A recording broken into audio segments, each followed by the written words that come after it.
Lipœdème, une maladie difficile qu'il faut connaître.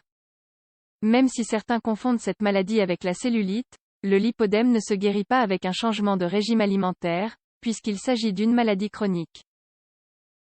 Le lipœdème, aussi connu sous le nom de « syndrome de l'inflammation », est une maladie chronique qui affecte majoritairement les femmes. Il est caractérisé par une accumulation démesurée de tissu gras dans la zone des hanches. À la différence de la cellulite classique ou des poignées d'amour, il peut également toucher la zone des mollets et des chevilles, et provoquer des douleurs intenses. Qui en souffre a un problème esthétique et psychologique puisque presque sans savoir comment et soudainement, il ou elle voit le volume de ses hanches et de ses jambes augmenter au point de limiter sa mobilité.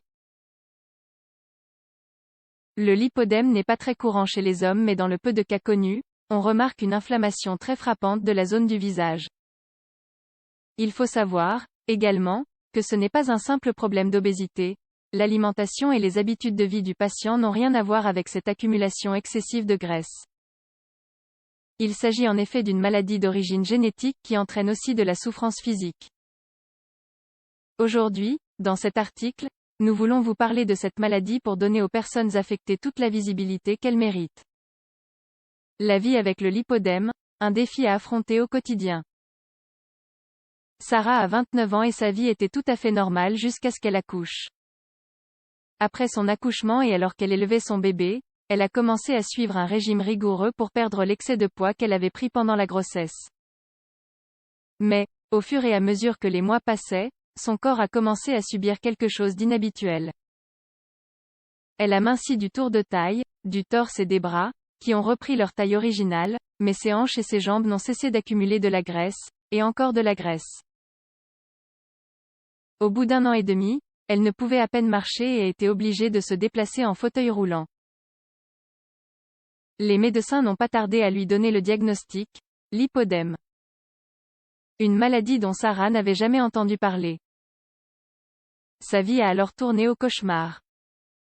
Son quotidien de réceptionniste et de jeune maman a totalement changé.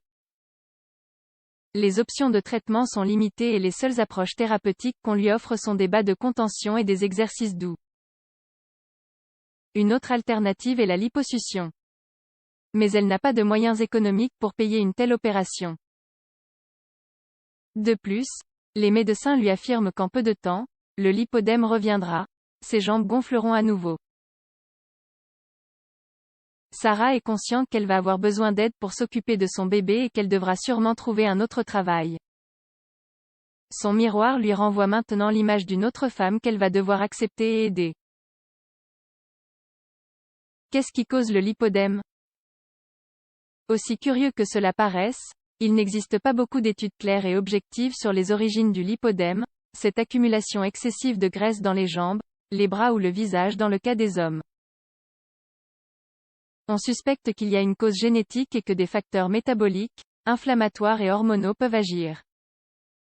Quels sont les symptômes? Cette accumulation anormale de graisse peut commencer dès la puberté, après une grossesse ou même à la ménopause. Voici les premières choses que le patient remarque.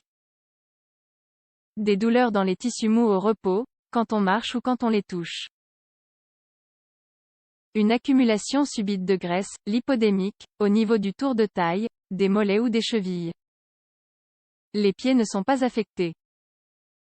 La graisse s'accumule en nodules ou en coussinets qui exercent une pression sur les articulations, au point que l'on ne peut plus marcher normalement.